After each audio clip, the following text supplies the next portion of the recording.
Boreal Televisión presenta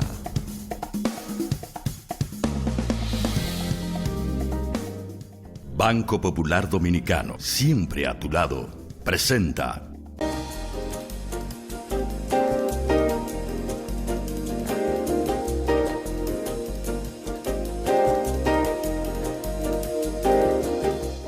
Saludos, muy buenas tardes, amables televidentes. Aquí estamos como cada viernes en Procambios a las 18 horas. Pero bueno, estoy en el pasado, Visión Económica a las 18 horas, ¿verdad que Alejandro y yo le cambiamos el nombre a la sesión? Hace ya un año casi, ¿verdad, Alejandro? Bueno, no, me extrañé mucho cuando usted dijo eso y yo, caramba, estamos en el pasado. Tengo a Procambios todavía en la mente porque es un proyecto histórico mío, ¿verdad?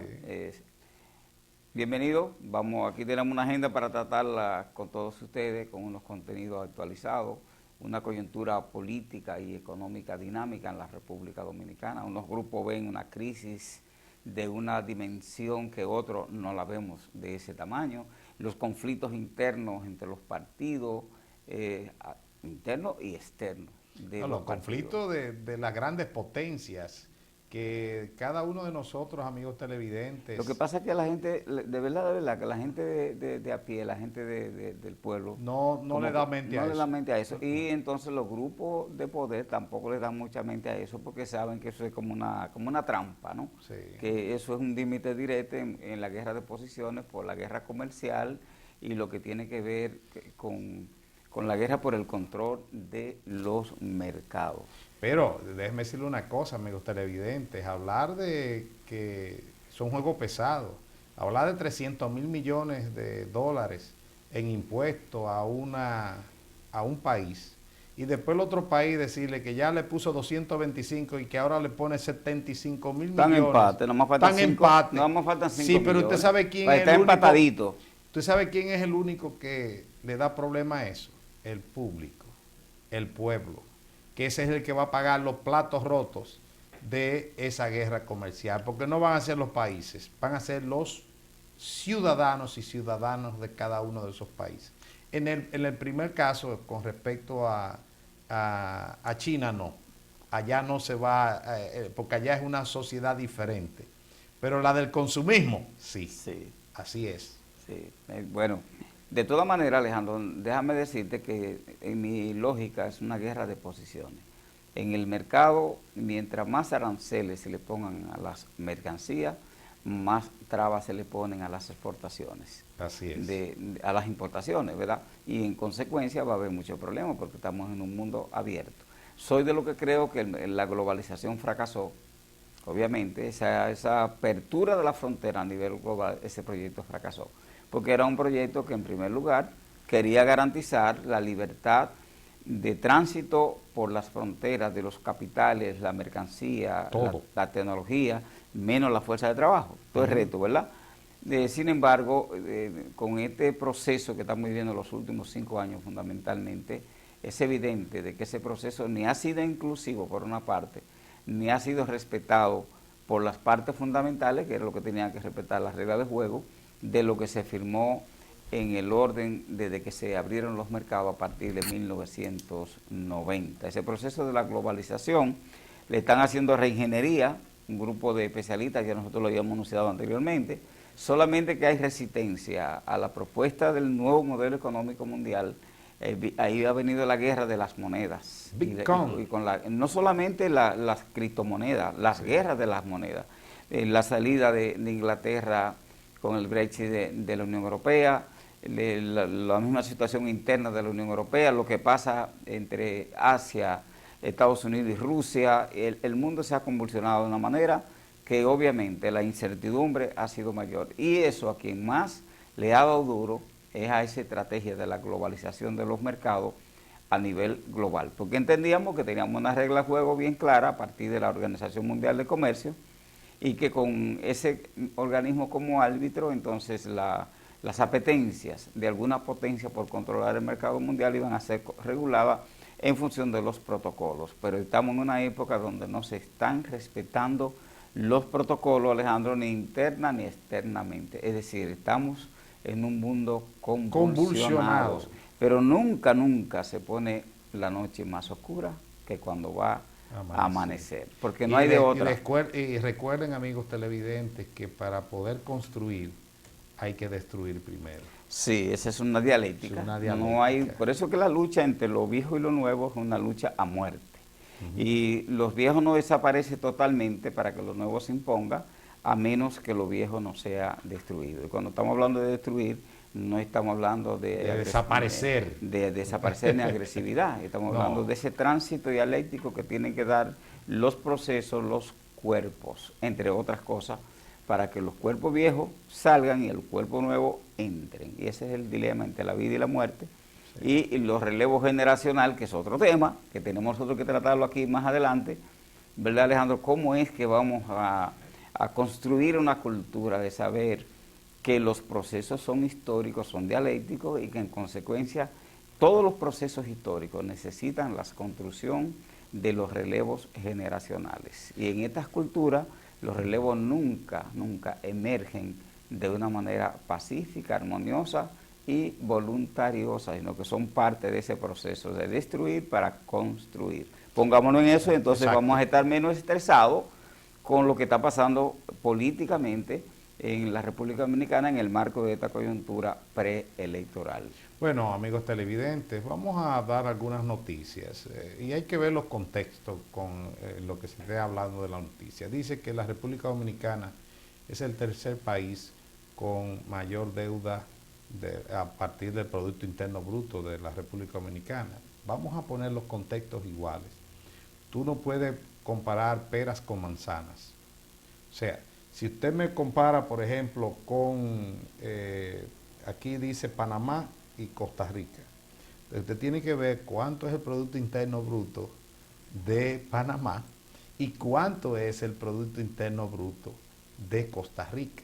Porque usted no me puede decir a mí que si Panamá tiene un Producto Interno Bruto el doble que la República Dominicana, entre comillas, y que usted me compare y diga que República Dominicana tiene mayor proporción de deuda con respecto al Producto Interno Bruto, usted me está comparando peras con manzanas.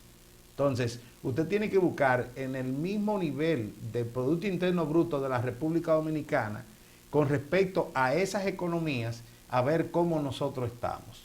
Porque no es lo mismo usted decir que usted tiene el 50%, cerca del 50% de 86 mil millones de dólares y que usted tenga un 30% de 25 mil millones de dólares. No es igual. Alejandro, yo como economista he tenido que hacer como un constructo, un constructo teórico intelectual para yo poder desenvolverme en este mundo tan complicado. Sin necesidad de estresarme por una parte ni de ser fatalista a nivel vaso medio lleno por el otro lado. Eso no tiene nada que ver con conservadurismo, porque usted ha sido testigo y los televidentes también, que cuando ha habido que jugársela aquí en este espacio, fijando postura, yo me la juego porque es mi discurso y yo respondo por mi discurso, ¿verdad?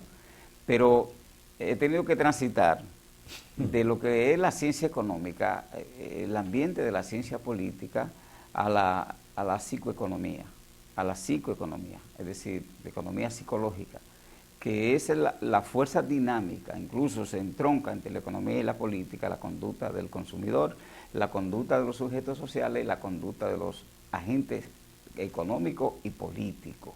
Entonces se crea una dinámica bien compleja de entender. Mire, el Producto Interno Bruto es una cosa, es un número cuantitativo que no dice prácticamente nada a la hora de usted valorar lo que es la riqueza de una nación y la redistribución de la riqueza de una nación.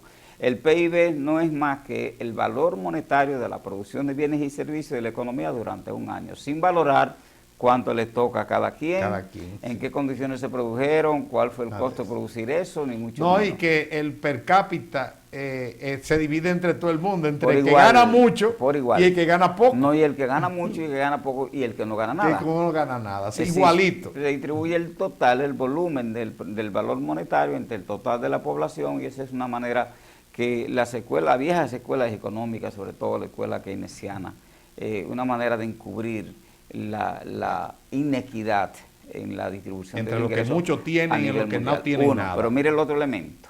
El otro elemento es si vamos a valorar el problema del monto de la deuda de los países pequeños sobre todo, versus ese valor monetario de la economía producida durante un año, entonces eso es una cosa. Y el otro elemento es cuál es la capacidad, la solvencia y el cumplimiento de esa nación, ya no solamente en su economía, sino en la parte política, que son los que administran los recursos, para crear unas condiciones favorables para cumplir con los pagos.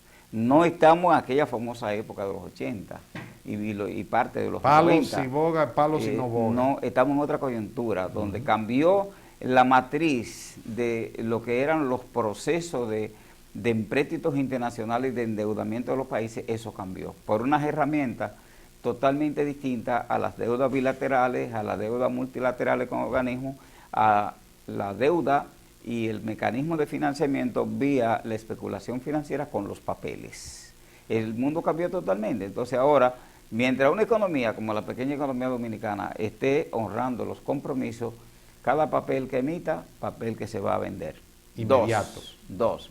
Economías pequeñas como la nuestra, que tengan una reserva bruta en el marco de la dificultad misma que tienen estas pequeñas economías, por encima de 7.000 millones de dólares, 5 meses de divisa del país, 6 meses casi, entonces no hay ningún problema, porque el problema estaría si se devalúa el signo monetario nacional versus el dólar, que es la herramienta con el que pagamos la deuda, entonces ahí se nos crea un problema, porque a la hora de convertir pesos para pagar en dólar, entonces ahí viene una dificultad de muchos pesos por pocos dólares, ¿verdad? Pero todavía la República Dominicana no aborda ese proceso. Entonces estas comparaciones y manejar el problema de deuda en el marco de coyunturas electorales y de debates de intereses, ese es un problema. Yo como economista reconozco, para terminar, Alejandro, que ciertamente usted tiene una deuda del sector público no financiero por encima de los 32.000, casi 33.000 millones de dólares, ese es mucho dinero, ¿verdad? Pero por otra parte, cuando tú lo comparas con los homólogos que están con nosotros navegando en este mercado mundial de incertidumbres, entonces tú te das cuenta que economía más pequeña, economía menos dinámica que la economía dominicana, tienen volúmenes de deuda mayores. Y no me estoy refiriendo solamente a la proporción del PIB, como tú señalas, me estoy refiriendo a la capacidad de pago de esa economía, al monto de las reservas que tienen y cuál es el volumen de la dinámica económica, de cuáles son los modelos dinámicos, cuáles son los ejes estratégicos de producción de divisas, porque no cualquier país tiene lo que tiene la República Dominicana, un sector turismo con una maquinaria de producción de divisas significativo, que aunque la mayoría se va fuera del país, pasan por la contabilidad. La mayoría no es que se va. ¿Perdón? La mayoría no es que se va, la mayoría es que no se llega. queda. Sí, pues eso mismo es. No es lo mismo, pero es casi igual, ¿verdad, Alejandro? Es casi igual. Entonces la otra cosa es que no cualquier economía tiene, exceptuando Panamá en la zona, un sector dinámico de zona franca que sufrió una metamorfosis, una transformación, y que logró articularse muy significativamente. Y no cualquier economía registra un volumen de inversión extranjera directa de 2.500 millones de dólares. Que va a tener este año. En el Caribe y en Centroamérica no cualquiera lo tiene. Entonces, esos elementos, junto con la capacidad de nuestra agricultura y agropecuaria de producir una buena cantidad de los bienes alimentarios de la República Dominicana, entonces eso nos dimensiona y nos pone en un lugar a nosotros muy favorable. Y yo espero que las coyunturas políticas pasen rápidas para que de esa manera entonces nos concentremos en hacer esta nación más próspera, en producir el desarrollo local, para que ese desarrollo local cree una sumatoria hacia el desarrollo nacional sostenible, que no podemos aspirar menos de ahí. Y el político que esté aspirando a dirigir el país a partir del 2020 tiene que conectarse con dos cosas. Lo que es el fortalecimiento interno de la economía. Los gurús de estos tiempos de la actividad económica, lo más significativo, como el caso de Paul Krugman, el caso de Tomás Piketty en Francia, el caso del mismo Joseph Stiglitz, el arrepentido, están planteando de la vuelta hacia adentro, sin desconocer, por supuesto, ese mundo global y ese mundo que está ahí, pero el fortalecimiento hacia adentro es lo que lo posiciona a las economías y a los países para poder hacerse competitivos y resistir a lo que está pasando en esta coyuntura para quedar posicionado para la coyuntura que viene.